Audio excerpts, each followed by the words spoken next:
영남교 게이트를 지나가고요. 쭉 달립니다. 그래서 이제 먹어도 괜찮다는 생각이 드는데 굉장히 중요한 것 중에 하나가 많이 산것 같은데 기생충 같은 거 많은 것 같아요. 이런 거 재밌잖아요. 실제로 얼마나 많습니까? 우선 이게 미생물과 기생충은 일단 기본적으로 기생충이니까 나와 있는 것보다는 어디 다른 집단에 들어가 있어요. 미생물은 당연히 낫죠. 보통 미생물 대상이니까.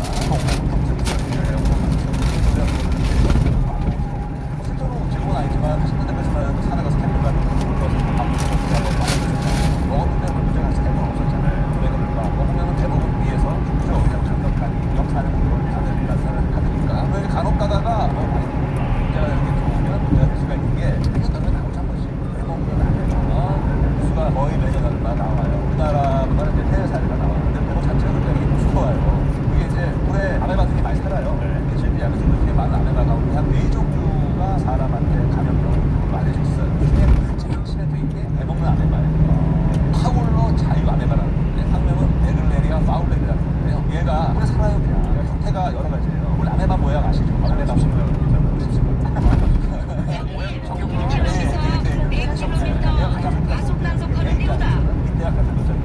환경이 조금 안 좋아지면 내가 모양을 바꾸고 선로가 2개 생기면서 빠르게 내려지게 되잖아요. 환경이 안 좋아지면 그러다가 환경이 더 안 좋아지면 호랑이라고 해서 호자 형태를 만들어서 싹 휴식 이러다가 약 900m, 시속 900m, 제1km, 오른쪽으로는 차들 단속 거리는 돌아가지 마라. 한쪽부터 천천히 가면서 2018년까지 전 세계에서 이 파울로 자연에바 감염에 대해서 유행이 걸린 사례가 381건이에요. 모든 게 전 세계 이 381건 속도 가운데 100km, 가속 단속하는 데우다. 보답을 해야지 내가. 처음에 딱 알면은 치료 가능해요. 처음에 증상은 한 1, 2주에 마치 감기 걸린 것처럼 열증 나고 거든요. 이럴 때가 딱 하면 되는데 대부분 사람들이 그러면 이제 이거 가능형이잖아요. 그러니까 특히 민물놀이 한 다음에 그런 증세가 나온다. 지금 어떻게 돼? 그러니까 이게 어떻게 하냐면 제가 아무리 다른 데 말씀드리면 정말 좋은 질문인데요. 정말 좋은 질문인데 왜 그러는 거 아닌가요? 가만하면 여기 이렇게 뚫고 들어가게 가장 판매가 얼마 많이 할 수가 없어. 어린 옆대에도 베리고 남자애들이 몸에 차들이 펑청하게 콩방울이는 꽂아봤어. 아니 다 보고 왔어요.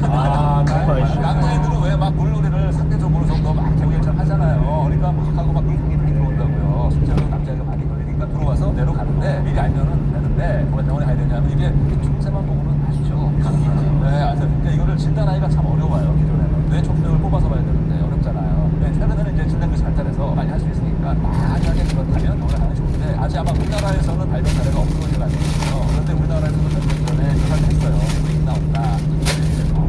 근데 아직까지 사례는 없는데 조심해야 될 게 여기 어떤 문제가 있냐면 지구 온난화로 점점 온도가 올라가니까 얘네도 점점 포식지가 늘어나고 있고 원래 우리나라는 그렇게 서식하기 좋은 환경은 아니었는데 이제는 조금씩 얘네가 늘어나요. 그런 상황이 돼가고 있어요. 근데 만약에 물놀이하고 와서 그렇다면 병원에 가시는 게 좋고요. 근데 이거를 아메바 입장에서 보면 생태계의 기능은 있어요. 얘네가 사람한테 병을 일으키려고 산다기보다는 그래서 아메바들이 세계 많이 당한 거거든요. 나는 거기 생태계에서는 거기 사슬에서 역할은 이 꼬지를 잡아먹히는 거니까.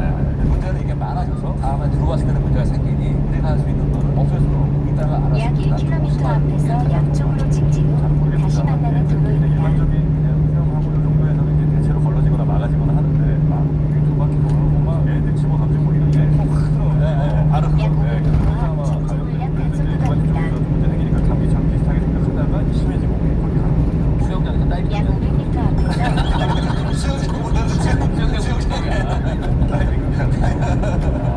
수영장에서 그 물려보신 분들 쉽지 않다고 하시더라고요. 잠시 후 양쪽으로 직진 후 물을 집어넣는 데가 있네요. 색이 변하는 네, 그래서 pH 그걸 이용해서 pH 일본에는 그 진동 문제가 보라색으로 쭉 바뀌더라고요. 혹시라도 바퀴 넣으라고요? 바뀐다고 하지. 야, 너무 잔인하다. 아니 그 잔인하게 하냐 그거 하면 안 되겠죠. 얼마나 잔인하게 싸냈으면 그리고 얼마나 창피하겠어, 그죠? 네, 아무리 손으로 휘저어도 안 되니까 네, 여러분 절대 수영장에서 그러지 마시기 바라겠습니다. 자, 물 얘기 나왔으니까 요것도 한번 가볼까요? 계란이 있지 않습니까? 단세포입니다. 계란이에요. 다시 한번 갑니다. 단세포인데 이 계란이 놀랍게도 물에 한 5m만 들어가도 확 깨질 것 같은데 600기압 그러니까 수심 1000m에서도 계란이 안 깨지더라는 거예요. 이거 팩트입니까? 제가 실험해본 건 아닌데 그런 것도 갖고 왔죠. 물부터 이거를 생각했는데 우리가 잠수정하고 잠수정과 이 계란의 차이가 잠수정 안은 뭐 1기압이잖아요. 3000m 아래로 갔다 그러면 300기압 정도. 잠수정이 버텨야 되는 압력 차이는 거의 300기압 정도야.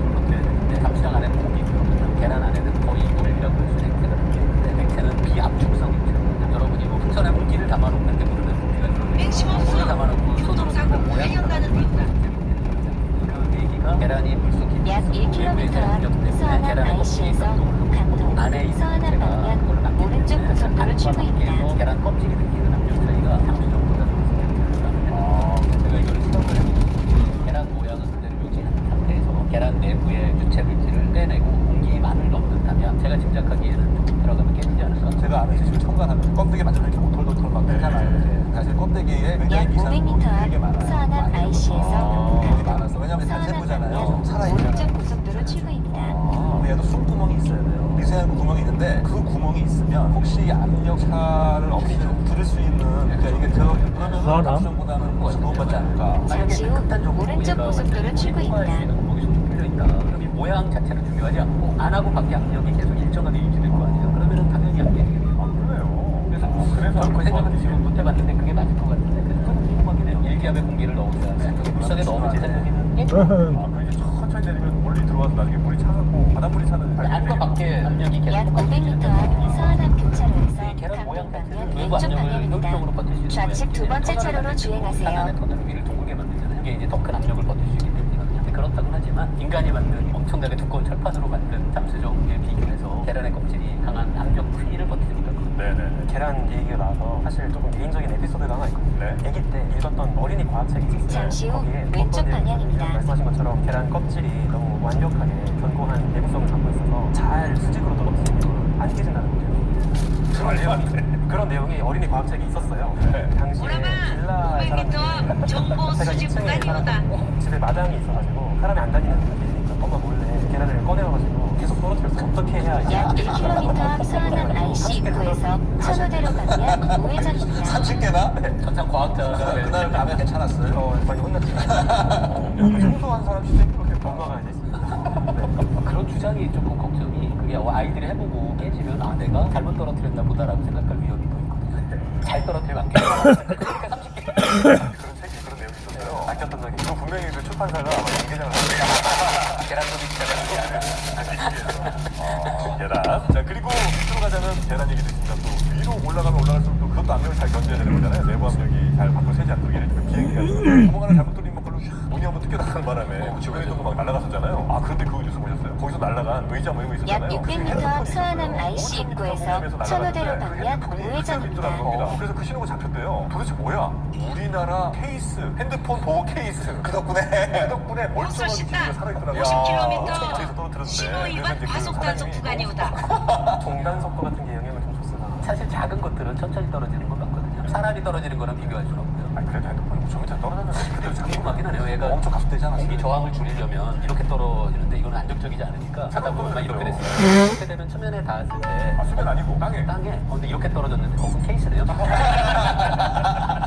네, 우리나라 대단합니다. 알겠습니다. 케이스. 네. 여튼 그런데 그래서 이제 높은 곳에 있을 때는 압력을 잘 지키기 위한 여러 노력들을 좀 할 텐데 그래서 비행기 문도에 막 어디 원자력 발전소 임대차로 이만한 두께로 약 막 300m 만들어잖아요. 앞 서안암 거기 IC 창문들이 다 있지 입구에서 않습니까? 천호대로 대체로 가면 원형 내지는 우회전입니다. 타원형 창문들이 있대. 그게 혹시 압력을 잘 버티기 위한 설계예요? 아니면 그냥 밖에서 보기 좀 이쁘게 해놓은 겁니까? 압력을 버티기에 유리하죠. 원형이? 이게 뾰족한 곳에 힘이 집중되게 되거든요. 잠시 후 우회전입니다. 하지 않을까요? 이 남의 봉지 이렇게 뜯을 때 보면 뜯는 부분을 이렇게 오돌오돌하게 만들잖아요. 혹시 이렇게 V자 이렇게 패는 쪽으로 아, 네네. 힘이 그쪽에 집중되잖아요.